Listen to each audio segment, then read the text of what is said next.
So നമ്മൾ ഇന്ന് പഠിക്കാൻ പോകുന്നത് നോമിനാറ്റീവ് കേസിനെ പറ്റിയാണ്. ഓക്കെ, നോമിനാറ്റീവ് കേസ് എന്ന് പറഞ്ഞാൽ ജർമ്മൻ ലാംഗ്വേജിലെ ഏറ്റവും ബേസ് ഫോം ഓഫ് ദി കേസസാണ്. ഓക്കെ, അപ്പോൾ ആദ്യം പഠിക്കുന്ന ഒരു കേസാണ് എപ്പോഴും സബ്ജക്റ്റ് നോമിനാറ്റീവ് കേസിലായിരിക്കും എഴുതുന്നത്. ഓക്കെ, നമ്മൾ നോമിനാറ്റീവ് കേസ് എന്ന് പഠിക്കുമ്പോൾ നമുക്ക് കുറച്ച് ആർട്ടിക്കിൾസ് പഠിക്കാനുണ്ട്. നമ്മൾ ഓൾറെഡി പഠിച്ചൊരു ആർട്ടിക്കിൾ ഉണ്ട് അല്ലേ, ബെസ്റ്റിൻറ്റർ ആർട്ടിക്കിൾ. ഓക്കെ, ബെസ്റ്റിൻറ്റർ ആർട്ടിക്കിൾ നമ്മൾ പഠിച്ചു. ബെസ്റ്റിൻറ്റർ ആർട്ടിക്കിൾ എന്ന് പറഞ്ഞാൽ ഇംഗ്ലീഷിൽ പറയുകയാണെങ്കിൽ definite article. Okay, definite article എന്നാണ് പറയുക. ഓക്കെ, ഈ ഡെഫിനൈറ്റ് ആർട്ടിക്കിൾ എന്ന് പറയുമ്പോൾ അതിൻ്റെ മീനിങ് എന്താ വരുന്നത്? ദ എന്ന് പറയുന്ന മീനിങ്. ഇപ്പോൾ ഇംഗ്ലീഷിൽ ദ എന്ന് പറയുന്ന മീനിങ്. ഇപ്പോൾ ഡെർ എന്നാണ് മെസ്കുലിൻ്റെ കൂടെ വരുന്നത്. അല്ല, മെസ്കുലിൻ വരുമ്പം ഡെറാണ്, ഫെമിനിൻ വരുമ്പോൾ ദി ആണ്. Okay, feminine. പിന്നെ നോട്രൽ വരുമ്പം ദാസ് ആണ്, ദാസ് നോട്രൽ അല്ലേ. പിന്നെ പ്ലൂറലാകുമ്പോൾ ദി ആയിരിക്കും. അപ്പോൾ ഇതിൻ്റെ എല്ലാത്തിനും പ്ലൂറൽ വരുമ്പോൾ ദി എന്നുള്ള ആർട്ടിക്കിൾ ഇടും. ഇതാണ് നമ്മൾ നോമിനാറ്റീവ് കേസിൽ ബെസ്റ്റിൻറ്റർ ആർട്ടിക്കിൾ നമുക്ക് ഓൾറെഡി പറഞ്ഞിട്ടുണ്ടായിരുന്നു അല്ലേ. ഇനി വരുമ്പം ഉൺബെസ്റ്റിൻറ്റർ ആർട്ടിക്കിൾ എന്ന് പറഞ്ഞ ആർട്ടിക്കിൾസ് ഉണ്ട്. ഇത് നോമിനാറ്റീവ് കേസിൽ ഉൺബെസ്റ്റിൻറ്റർ ആർട്ടിക്കിൾ. നമുക്ക് കേസ് മാറുന്നതനുസരിച്ച് നമുക്ക് ജർമ്മൻ ലാംഗ്വേജിൽ 4 കേസസ് ആണുള്ളത്: nominative, accusative, dative and genitive. So case മാറുന്നതനുസരിച്ച് ഈ ആർട്ടിക്കിളിൽ ചെറിയ ഡിഫറൻസ് വരും. ഇപ്പോൾ നോമിനാറ്റീവ് ഫോം, അതായത് ബേസ് ഫോം നമ്മൾ നന്നായിട്ട് പഠിച്ചിരിക്കണം. അപ്പോഴേ നമുക്ക് വേറെ കേസസിൽ എങ്ങനെ എന്ത് മാറ്റമാണ് വരുത്തേണ്ടത് പറയാം. സോ ഉൺബെസ്റ്റിൻറ്റർ ആർട്ടിക്കിൾ നമ്മൾ എന്ത് പറയും? ഇൻഡെഫിനൈറ്റ് ആർട്ടിക്കിൾ എന്ന് ഇംഗ്ലീഷിൽ പറയാം അല്ലെ. ഇൻഡെഫിനൈറ്റ് ആർട്ടിക്കിൾ ഇവിടെ വരുമ്പം എ ഓർ ആൻ എന്നുള്ള മീനിങ് ആയിരിക്കും അല്ലെ.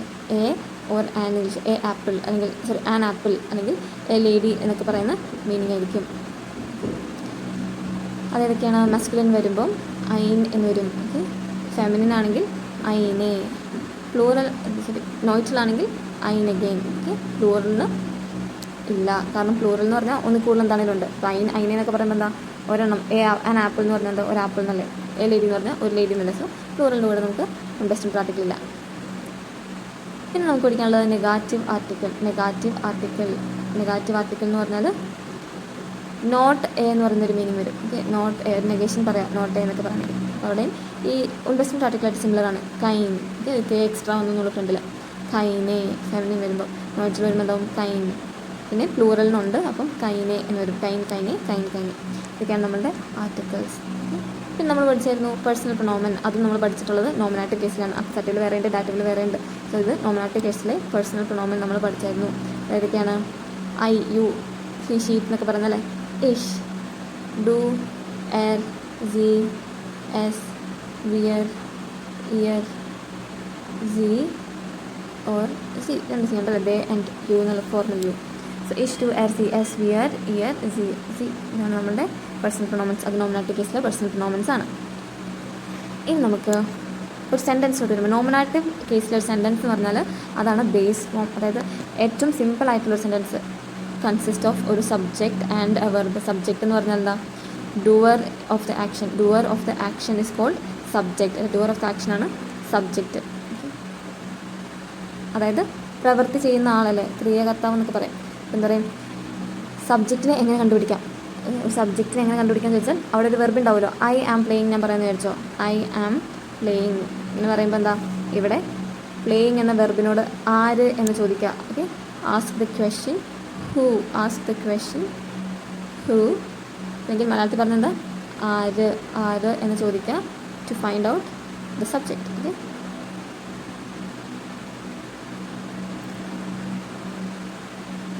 വെർബിനോടാണ് ചോദിക്കേണ്ടത്. ആര് കളിക്കുന്നു എന്ന് ചോദിക്കുക. Who is playing, I am playing. So I is the subject here. അപ്പം ഐനെ ഞാൻ എപ്പോഴും നോമിനാറ്റീവ് കേസിലെ പ്രൊനോമനായിട്ട് പറയാൻ പറ്റുള്ളൂ. ഓക്കെ, അപ്പോൾ ഒരു subject nominative sentence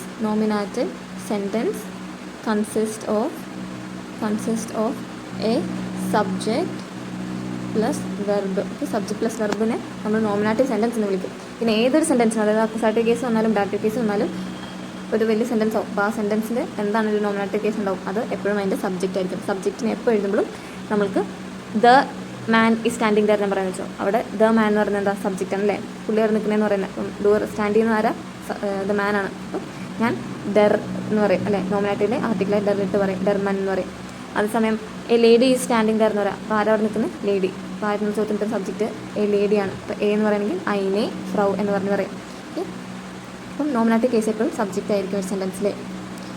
four example ഞാൻ പറയുകയാണ് I play or I am playing. ഇത് രണ്ടും പ്രസൻറ്റ് ടെൻസ് ആണ് അല്ലേ. സിമ്പിൾ പ്രസൻറ്റും പ്രസൻറ്റ് കണ്ടിന്യൂസും. ഈ 2 സെൻറ്റൻസും എനിക്ക് ഒരൊറ്റ സെൻറ്റൻസ്, ജർമ്മനിൽ ഒരൊറ്റ സെൻറ്റൻസ് ഇഷ് ഷ്പീലെ എന്ന് പറഞ്ഞാൽ കിട്ടും. ഇഷ് ഷ്പീലെ എന്ന് ഞാൻ പറഞ്ഞാൽ ഐ പ്ലേ എന്ന മീനിങ് ഉണ്ട്, ഐ ആം പ്ലേയിങ് എന്നുള്ള മീനിങ് ഉണ്ട്. അതായത് എന്തുകൊണ്ടാണെന്ന് വെച്ചാൽ ഇംഗ്ലീഷിൽ നമുക്ക് പ്രസൻറ്റ് പെർഫെക്റ്റ് ഉണ്ട്, പ്രസൻറ്റ് സിമ്പിൾ പ്രസൻറ്റ് ഉണ്ട്, പ്രസൻറ്റ് പെർഫെക്റ്റ് ഉണ്ട്, പ്രസൻറ്റ് പെർഫെക്റ്റ് കണ്ടിന്യൂസ് ഉണ്ട്, എന്നുള്ള പ്രസൻറ്റ് കണ്ടിന്യൂസ് ഉണ്ട്. 4 ടെൻസസ് ഉണ്ട് പ്രസൻറ്റ് ടെൻസിൻ്റെ അടിയിൽ തന്നെ. പക്ഷേ ജർമ്മനിൽ ഒരൊറ്റ ഒരെണ്ണേ ഉള്ളൂ, അതിനാണ് നമ്മൾ പ്രേസൻസ് എന്ന് പറയുന്നത്. ഓക്കെ, പ്രേസൻസ് എന്ന് പറഞ്ഞാൽ പ്രസൻറ്റ് ടെൻസാണ്. അതിൻ്റെ കൂടെ ആകപ്പാടെ നമുക്ക് എന്തൊക്കെ പറയാം, ഐ പ്ലേ എന്ന് സിമ്പിൾ പ്രസൻറ്റും പറയാം, പ്രസൻറ്റ് കണ്ടിന്യൂസും പറയാം. ഓക്കെ, ഇതൊരൊറ്റ വേർഡ് എഴുതിയല്ല, ഈ സ്പീഡിൽ ഞാൻ എഴുതി എനിക്ക് 2 മീനിങ്ങിൽ ഏത് വേണമെങ്കിലും കിട്ടും. Present continuous 2 almost same meaning ആണല്ലേ, കണ്ടിന്യൂസ്. പ്രേസൻസ് എന്നാണ് ഈ ടെൻസിൻ്റെ പേര്. ഓക്കെ, ടെൻസാണ് പ്രേസൻസ് tense.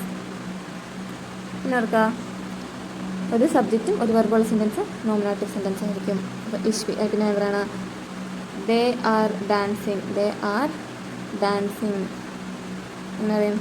C Tansen, C Tansen. അവിടെ ആർന്ന് എഴുതണ്ട, അല്ലെങ്കിൽ ഈസ് ഉണ്ടെങ്കിൽ ഈസ്ന്ന് എഴുതണ്ട. അവിടെ ഏതാ വെർബുള്ള മെയിൻ വെർബ് എന്ന് നോക്കുക. 2 വെർബുണ്ട്. ഒരു സബ്ജക്റ്റ് കഴിഞ്ഞാൽ എപ്പോഴും ഒരു വെർബ്, ഒരു subject then a verb comes and we conjugated according to the subject അല്ലേ. സോ ഇവിടെ ആറും ഉണ്ട്, ഡാൻസിങ് ഉണ്ട്. ആറ് എന്ന് പറയുന്നൊരു വെർബാണ് അല്ല, നമുക്ക് ഓൾറെഡി അറിയാം സൈൻ വെർബ് ആറ് എന്നുള്ള മീനിങ് കിട്ടും. പക്ഷേ ഇവിടെ ആർ ഡാൻസിങ്, ആ ഒരു ഡാൻസിങ്ങിനെ പ്രസൻറ്റ് കണ്ടിന്യൂസ് ആണെന്ന് കാണിക്കാൻ വേണ്ടി മാത്രമാണ് ഇവിടെ ആറ് ഇട്ടേക്കുന്നത്. സോ ആറ് നമ്മൾ എഴുതണ്ട, ജസ്റ്റ് നേരെ മെയിൻ വെർബായ ഡാൻസിങ് എഴുതിയാൽ മതി. അങ്ങനെയായിരിക്കും നമ്മൾ നോമിനേറ്റീവ് സെൻറ്റൻസ് ഉണ്ടാക്കുക. പിന്നെ ഒരു സൈൻ വെർബ് എന്ന് പറയുന്ന വെർബ് നമ്മൾ ഓൾറെഡി പഠിച്ചു അല്ലേ. സൈൻ verb is also nominative verb. അതായത് നമ്മളിപ്പോൾ ഇത്ര നേരം പറഞ്ഞാൽ എന്താ, ഒരു സബ്ജക്റ്റും ഒരു വെർബും ഉണ്ടെങ്കിൽ അത് നോമിനേറ്റീവ് സെൻറ്റൻസ് ആണ്. പക്ഷേ ഒരു ഒബ്ജക്റ്റ് വരുമ്പോഴത്തേക്കും ചിലപ്പോൾ അത് അക്വസാറ്റീവോ ഡാറ്റീവോ ഒക്കെ മാറും. പക്ഷേ സൈൻ വെർബാണ് സെക്കൻഡ് പൊസിഷനിൽ ഒരു വെർബ് എന്താണെങ്കിലും ഉണ്ടാവും. ആ ഒരു വെർബ് സൈൻ വെർബാണെങ്കിൽ അത് കഴിഞ്ഞ് വരുന്ന ഒബ്ജക്റ്റും നമ്മൾ നോമിനേറ്റ് കേസ് എഴുതും. സാധാരണ സബ്ജക്റ്റ് മാത്രമാണ് നോമിനേറ്റിൽ എഴുതുന്നത്. പക്ഷേ ഇവിടെ സൈൻ വെർബ് കഴിഞ്ഞിട്ടൊരു ഒബ്ജക്റ്റ് വന്നാലും അതിനെയും നമ്മൾ നോമിനേറ്റ് കേസിലായിരിക്കും എഴുതുക. ഈ നോമിനേറ്റ് കേസിൽ എഴുതാമെന്ന് ഉദ്ദേശിക്കുന്നത് എന്തെങ്കിലും ആർട്ടിക്കിൾസിൻ്റെ ആവശ്യമുണ്ടെങ്കിൽ അത് ഈ നോമിനേറ്റ് കേസിൽ നമ്മൾ ബെസ്റ്റ് ഡ്രോ, നെഗറ്റീവോ ഉപയോഗിച്ചായിരിക്കും എഴുതുന്നത്. സോ സൈൻ വെർബ് നോമിനേറ്റീവ് വെർബാണ്, അത് ജസ്റ്റ് ഓർത്ത് വയ്ക്കുക. ഞാൻ പറയാണ് ദ ഹൗസ് ഈസ് ബിഗ് എന്ന് ഞാൻ പറയാം. The house is big. Okay, big എന്ന് പറയുന്നത് ഒരു അഡ്ജക്റ്റീവാണ്. ദ ഹൗസ് ഈസ് ബിഗ് എന്ന് പറയാം. സെക്കൻഡ് പൊസിഷനിൽ ഈസ് എന്ന് പറഞ്ഞ വെർബാണ്, അത് സൈൻ വെർബാണ്. ഞാൻ പറയാണ് ദ ഹൗസ് ഈസ്. അപ്പം വെർബിന് ഞാൻ സബ്ജക്റ്റ് നോക്കിയിട്ടാണ് കോൺജുഗേറ്റ് ചെയ്യേണ്ടത്. ഇവിടുത്തെ സബ്ജക്റ്റ് ഏതാ, ദ ഹൗസ് ആണ്. നമ്മൾ ഇത്രയും നേരം നമ്മൾ പറഞ്ഞു സബ്ജക്റ്റ് നോക്കി കോൺജുഗേറ്റ് ചെയ്യുക. അപ്പോൾ ഇഷ് ആണെങ്കിൽ വെർബ് സ്റ്റെം പ്ലസ് ഇ ആണെന്നറിയാം, ഡു ആണെങ്കിൽ verb stem plus E S T ആണെന്നറിയാം, എസ് സി എസ് ആണെങ്കിൽ വെർബ് സ്റ്റെം പ്ലസ് ടി ആണെന്നൊക്കെ അറിയാം. പക്ഷേ ഒരു നൗൺ വരുമ്പോൾ എന്താ നമ്മളറിയോ, നൗൺ വരുമ്പോൾ when the subject is a singular noun, ഒരു സിംഗുലർ നൗൺ ആണെങ്കിൽ നമ്മളെന്തെങ്കിലും we give the conjugation അല്ലെ, വെർബിനെ കോൺജുഗേറ്റ് ചെയ്യുന്ന സബ്ജക്റ്റ് നോക്കി conjugation of verb, give the conjugation of RCS. RCSൻ്റെ കൂടെ നമ്മൾ എങ്ങനെയാണ് ഒരു വെർബ് കോൺജുഗേറ്റ് ചെയ്യുന്നത് ആ ഒരു രീതിയിലായിരിക്കും നമ്മൾ ഒരു സബ്ജക്റ്റ് സിംഗുലർ വെർബ് നൗൺ ആണെങ്കിൽ കൊടുക്കുക. അതായത് ഇപ്പം ദ ഹൗസ് എന്ന് ഞാൻ പറഞ്ഞു, ദ ഹൗസ് ഈസ് ബിഗ് എന്ന് പറയണം. അപ്പോൾ ദ ഹൗസ് നമ്മൾ ദാസ് ഹൗസ് എന്നാണ് അറിയാം അല്ലേ, ദാസ് ഹൗസ്. പിന്നെ ഈസ് എന്നുള്ളത് സൈൻ വെർബാണ്. അപ്പം ഇവിടെ RCSൻ്റെ കൂടെ സൈൻ എന്താ വരിക, ഇഷ്ബിൻ, ഡു ബിസ് RCS ഈസ്റ്റാണ് വരുന്നത്. അപ്പോൾ ഇവിടെ എനിക്ക് ഈസ്റ്റ് എഴുതണം. ദാസ് ഹൗസ് ഈസ് gross, Das house east gross. പിന്നെ ഞാൻ പറയാണ് ഐ ആം എ ടീച്ചർ എന്ന് പറയുന്നത് വെച്ചു. ഐ ആം എ ടീച്ചർ നമ്മൾ ഇംഗ്ലീഷിൽ പറയുമ്പം ഐ ആം എ ടീച്ചർ എന്ന് പറഞ്ഞിട്ട് അവിടെ ആർട്ടിക്കിൾ ഇടും, എന്ന് പറഞ്ഞ ആർട്ടിക്കിൾ ഇടും. പക്ഷേ ജർമ്മൻ ലാംഗ്വേജിൽ നമ്മളൊരു പ്രൊഫഷൻ പറയുമ്പോൾ അതിന് ആർട്ടിക്കിൾസ് ഉണ്ട്. ഒബ്വിയസ്ലി മെയിൽ ടീച്ചർ ആണെങ്കിൽ ഡെർ ലെയറർ എന്ന് പറയും, ഫീമെയിൽ ടീച്ചർ ആണെങ്കിൽ ഡി ലെയറിൻ എന്നൊക്കെ പറയും. പക്ഷേ നമ്മളൊരു പ്രൊഫഷൻ നമ്മൾ പറയുമ്പോൾ അവിടെ എ ഒരു ആനൊന്നും ഇടത്തില്ല. Okay, I am a teacher എന്ന് ഇവിടെ പറയത്തില്ല, ഐ ആം ടീച്ചർ എന്ന് മാത്രമേ ഉള്ളൂ. അവിടെ ആർട്ടിക്കിൾ ഇടാൻ പാടില്ല പ്രൊഫഷൻസിൻ്റെ കൂടെ. അപ്പം ഇഷ് ഐ ആം എന്ന് പറയുകയാണെങ്കിൽ ബിൻ അല്ലെ, ഇഷ് ബിൻ ലെയറർ അല്ലെങ്കിൽ ലെയറിൻ എന്ന് പറയാം. ലെയറർ ഓർ ലെയറിൻ അല്ലേ, ഇഷ് ബിൻ ലെയറർ. അതേപോലെ അവർക്ക് പ്രൊഫഷൻസിൻ്റെ കൂടെ നമ്മൾ ആർട്ടിക്കിൾ എഴുതാറില്ല. പിന്നെ പറയാണ് ഗ്രോസ് എന്ന് പറഞ്ഞാൽ ബിഗ് എന്നാണ് കേട്ടോ. ദസ് ഹൗസ് ഈസ് ഗ്രോസ്, ഗ്രോസ് മീൻ ബിഗ്. പിന്നെ the child is playing, the child is playing എന്ന് പറയാം. The child is playing. The child എന്ന് പറയുന്നൊരു സിംഗുലർ നൗൺ ആണ്. അപ്പോൾ എനിക്ക് എന്ത് കൊടുക്കണം, RCSൻ്റെ കോൺജുഗേഷൻ കൊടുക്കണം. ഈസ് പ്ലേയിങ് എന്നുള്ള വെർബിന്, ഈസ് പ്ലേയിങ് എന്ന് പറഞ്ഞാൽ പ്ലേയിങ് എന്നുള്ള വെർബ് കൊടുത്താൽ മതി. അപ്പം ദാസ് കിൻഡ് സ്പീൽറ്റ് അല്ലേ, RCSയുടെ സ്പീൽറ്റ് വരുന്നത്. അപ്പം ദാസ് കിൻഡ് സ്പീൽറ്റ്. Okay, present continuous tense. അതുപോലെ തന്നെ when the subject, okay, when the subject is a plural noun. Okay, നമ്മൾ സിംഗുലർ നൗൺ ആണെങ്കിൽ ആർസ്റ്റേസിൻ്റെ കോൺജുഗേഷൻ എന്ന് പറഞ്ഞു. ഒരു പ്ലൂറൽ നൗൺ, ഇപ്പോൾ കിണ്ട് എന്ന് പറഞ്ഞാൽ ഒരു കുട്ടി, ഒരെണ്ണമുള്ളൂ, സിംഗുലറാണ്. കുട്ടികൾ എന്ന് പറയുമ്പോൾ അത് പ്ലൂറൽ നൗണായി. അങ്ങനെ പ്ലൂറൽ നൗൺ വരുമ്പോൾ സബ്ജക്റ്റിൽ പ്ലൂറൽ നൗൺ ആണെങ്കിൽ we give the conjugation of C ഓർ സി, അല്ലെങ്കിൽ സി ഓർ സി, അതായത് അവർ എന്നുള്ള മീനിങ്ങിന് വേണ്ടി സ്മോൾ സി എന്ന് ഓർത്താൽ മതി. ഓക്കെ, സി ഓർ സിയിലെ സ്മോൾ സീൻ്റെ കോൺജുഗേഷൻ, അത് അവർ എന്നുള്ളൊരു മീനിങ്ങിന് വേണ്ടി. ഞാൻ പറയാണ് ദ ചിൽഡ്രൻ ആർ പ്ലേയിങ് വരും ദി കിൻഡർ സ്പീലൻ പറയണ എന്താ പറയും, ദ ലേഡി ഈസ് കമ്മിങ് എന്ന് പറയും. ദ ലേഡിക്ക് നമ്മൾ ദി ഫ്രൗ എന്ന് പറയാം. പിന്നെ കമ്മിങ് നമ്മൾ കൊംറ്റ്, അല്ലെ സിംഗുലർ ആണ്, ദി ഫ്രൗ കൊംറ്റ്. ദ മാൻ ഈസ് ഹാപ്പി, ഇതൊക്കെ സബ്ജക്റ്റ് ആണല്ലേ. ദ മാനും ദ ലേഡി എന്നൊക്കെ പറഞ്ഞ ഇവിടുത്തെ സബ്ജക്റ്റാണ്. ദ മാൻ ഈസ് ഹാപ്പി എന്ന് പറയും. There Mann is ഗ്ലൂക്ലിഷ് means happy. അല്ലെങ്കിൽ ദ ആപ്പിൾ ഈസ് റെഡ് എന്നെങ്ങനെ പറയും. There apple is road. അല്ലെങ്കിൽ ദ ബേബി ഈസ് സ്വീറ്റ് പറയും. Das baby is Zeus.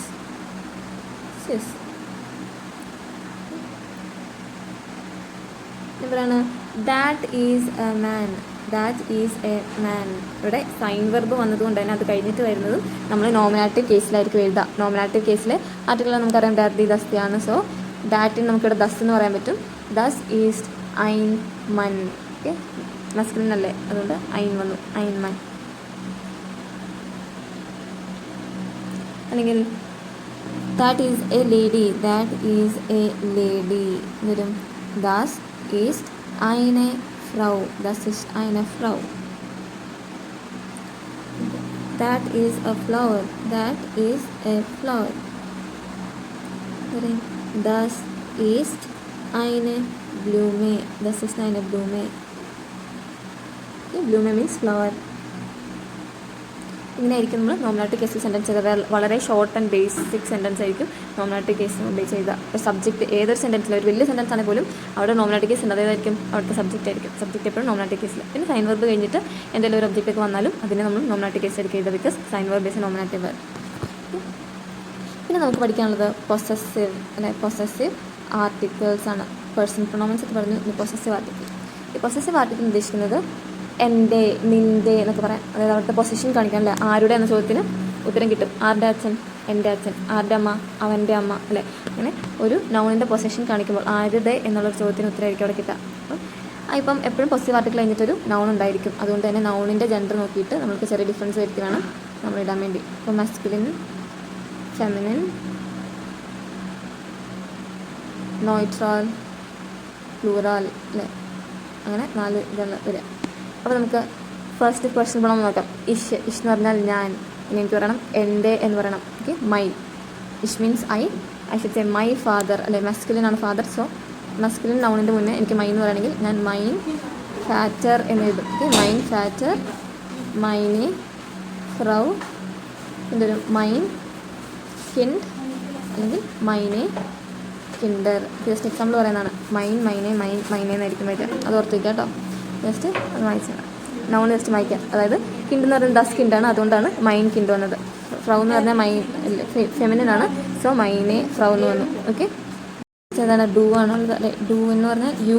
അപ്പോൾ നിൻ്റെ എന്ന് പറയുകയാണെങ്കിൽ യുവർ എന്ന് പറയുകയാണെങ്കിൽ യുവർ ഫാദർ എന്നാണ് ഞാൻ പറയുന്നെങ്കിൽ ഫാദർ മസ്കുലിനാണ്. അപ്പോൾ ഞാൻ പറയും ഡൈൻ എന്ന് പറയും. ഡൈൻ ഫാറ്റർ. ഇപ്പോൾ ഫെമിനിൻ്റെ കൂടെയാണ് നിൻ്റെ എന്ന് പറയണമെങ്കിൽ ഡൈനെ മുട്ടർ, ഡൈൻ ഫാറ്റർ, ഡൈനെ മുട്ടർ. ഇനി കിൻഡ് ദസ്സാണ്, അല്ലെ. നോയ്ട്രലിൻ്റെ കൂടെയാണ് എനിക്ക് നിൻ്റെ എന്ന് പറയുന്നുണ്ടെങ്കിൽ ഡൈൻ കിൻഡ് എന്ന് പറയും. പിന്നെ ഫെമിനിൻ്റെ കൂടെ ആണെങ്കിൽ പ്ലൂറലിൻ്റെ കൂടെ ആണെങ്കിൽ ഡൈനെ കിൻഡർ എന്ന് പറയും. ഓക്കെ, ഡൈനെ. ഇതുള്ള മൈൻ, ഡൈൻ, RCS ആണ് വരുന്നത്. എറിൻ്റെ കൂടെ. എന്ന് പറഞ്ഞാൽ അവൻ എന്നാണ്. അവൻ്റെ എന്ന് എനിക്ക് പറയുകയാണെങ്കിൽ സൈൻ എന്ന് പറയും. സൈൻ ഫാറ്റർ, സൈനെ മുട്ടർ, സൈൻ കിൻഡ്, സൈനെ കിൻഡർ. പിന്നെന്താ സി എന്ന് പറഞ്ഞാൽ അവൾ എന്നാണ്. അവളുടെ എന്നെനിക്ക് വേണമെങ്കിൽ ഇയർ. ഓക്കെ, ഇയർ ഫാറ്റർ, ഇയർ എ മുട്ട്, ഇയർ കിൻ, ഇയർ എ കിൻഡർ. എന്താണ് എസ് എന്ന് പറഞ്ഞാൽ അത്, അതിൻ്റെ എന്നെനിക്ക് പറയണമെങ്കിൽ സൈൻ. ഓക്കെ, എറിനും എസിനും സെയിം ആയിരിക്കും. സൈൻ, സൈനെ, സൈൻ, സൈനെ.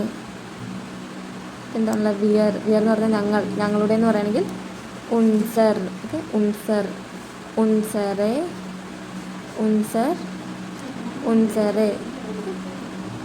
പിന്നെ ഇയർ എന്ന് പറഞ്ഞാൽ നിങ്ങൾ, പ്ലൂറൽ അല്ലേ നിങ്ങൾ. അപ്പോൾ നിങ്ങളുടെ എന്നെനിക്ക് പറയുകയാണെങ്കിൽ യുവർ എന്ന് പറയുകയാണെങ്കിൽ പ്ലൂറൽ ആൾക്കുണ്ട്. എന്താ പറയും? ഒയർ എന്ന് പറയും. ഇ വരുമ്പോൾ ഒയ്യാണ്. അപ്പോൾ ഒയർ, ഒയർ, ഒയറെ, ഒയർ, ഒയറെ. Last സിയോട് C. എല്ലാ സിക്കും സെയിം ആണ് നമ്മളുടെ പോസിറ്റീവ് ആർട്ടിക്കിൾ വരുന്നത്. അപ്പം ഇയർ തന്നെ വരും. ഇയർ, ഇയറെ, ഇയർ, ഇയറെ. അപ്പം സിയോട് സിയിൽ കാരണം ദേ എന്നുള്ള മീനിങ് അല്ല. അപ്പം അവരുടെ എന്നുള്ളൊരു മീനിങ് കിട്ടും. പിന്നെ താങ്കളുടെ, പൊളൈറ്റ് ആയിട്ടുള്ള യുവിൻ്റെ മീനിങ് അല്ല. ഇവിടെ താങ്കളുടെ എന്നുള്ള പൊളൈറ്റ് സീൻ്റെ പോസിറ്റീവ് ആർട്ടിക്കിൾ എടുക്കാനാണെങ്കിൽ നമ്മൾ ക്യാപിറ്റൽ ലെറ്ററിൽ എഴുതണം. ഓക്കെ, ഇയർ ക്യാപിറ്റൽ ലെറ്റർ എഴുതാം. ഓക്കെ, സോ അങ്ങനെയാണ് നമ്മളുടെ possessive articles. മൈൻ, ഡൈൻ, സൈൻ, ഇയർ, സൈൻ, ഉൻസർ, ഒയർ, ഇയർ. ഉദ്ദേശിക്കുന്നത് മൈ ഫ്രണ്ട് ഈസ് കമ്മിങ് എന്ന് ഞാൻ പറയണം. എൻ്റെ ഫ്രണ്ട് വരുന്നു. എന്താ പറയും? മൈൻ ഫ്രോയിൻഡ് അല്ലെ. ഫ്രോയിൻഡ് എന്ന് പറഞ്ഞാൽ ഡെറാണ്. മൈൻ ഫ്രോയിൻഡ് കൊംറ്റ് അല്ലേ. എൻ്റെ ഫ്രണ്ട് എന്ന് പറയുമ്പോൾ സിംഗുലർ ആയിട്ടുള്ള ഒരു നൗണാണ്. അപ്പം കോഞ്ചേഷൻ വന്നത് എർസേസിന് കോഞ്ചേഷൻ. അതേസമയം മൈനെ ഫ്രോയിൻഡ് എന്ന് പറയാം. ഫ്രോയിൻഡ് എന്ന് പറഞ്ഞാൽ ഡെർ ഫ്രോയിൻഡ് എന്ന് പറഞ്ഞാൽ മെസ്കുലിനും, മൈനെ ഫ്രോയിൻഡ് എന്ന് പറഞ്ഞാൽ, ഫ്രോയിൻഡ് എന്ന് പറഞ്ഞാൽ ഫെമിനിനാണ്. അപ്പോൾ ദി ഫ്രോയിൻഡിനാണ് വരിക. അപ്പോൾ മൈൻ ഫ്രോയിൻഡ് അല്ലെങ്കിൽ മൈനെ ഫ്രോയിൻഡിൻ പിന്നെ കൊംറ്റ്.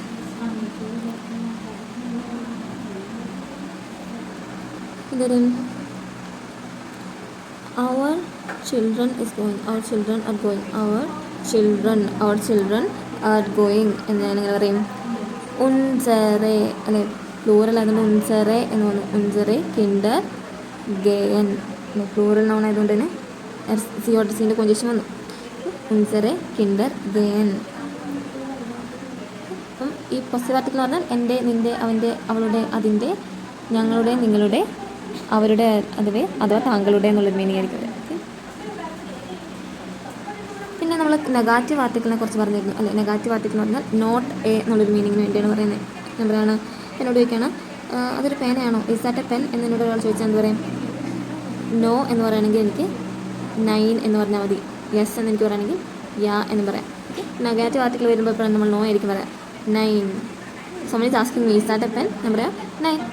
ദസ് ഈസ്റ്റ് കൈൻ കൂലി. ഓക്കെ, കൂലി എന്ന് പറഞ്ഞാലാണ് പെൻ. ഡർ കൂലിയാണ്. അപ്പം മസ്കുലിൻ്റെ കൂടെ നമ്മൾ എന്താണ് ആർട്ടിക്കിൾ ഇടുക? ഈസ്റ്റ് ആണ് സെക്കൻഡ് പൊസിഷനിൽ വെർബ് വന്നപ്പം പിന്നെയും വരുന്നത് നോമിനേറ്റീവ് കേസാണ്. നോമിനേറ്റീവ് കേസിൽ നെഗറ്റീവ് ആർട്ടിക്കിൾ മസ്കുലിൻ എന്താണെന്ന് നോക്കുക? കൈൻ ആണല്ലേ. ഡർ കൂലി, കൈൻ കൂലി. ദസ് ഈസ്റ്റ് കൈൻ കൂലി. ഇതേ പറയുന്നത് ദാറ്റ് ഈസ് എ പെൻസിൽ. ദസ് ഈസ്റ്റ് ഐൻ ബ്ലൈസ്റ്റിഫ്റ്റ്. ബ്ലൈസ്റ്റിഫ്റ്റ് എന്ന പെൻസിൽ. ദസ് ഈസ്റ്റ് ഐൻ ബ്ലൈസ്റ്റിഫ്റ്റ്. അത് എന്നോട് ചോദിക്കുന്നത് is that a book. Is that a book എന്താ പറയുക? നൈൻ. ദസ് ഈസ്റ്റ് കൈൻ ബുക്ക് അല്ലേ. ബുക്കിൻ്റെ ആർട്ടിക്കിൾ എന്താണ്? ദസ് ബുക്കാണ്. അപ്പോൾ അവിടെയും കൈനാണ് വരുന്നത്. ഒരു ഫ്ലവർ ആണോ ചോദിക്കുന്നത് ഞാൻ പറയും നൈൻ. ദസ് ഈസ്റ്റ് കൈനെ ബ്ലൂമെ. ബ്ലൂമിൻ്റെ ആർട്ടിക്കിൾ ബി ആണ്. സോ കൈനെ വരും. കൈനെ ബ്ലൂമെ.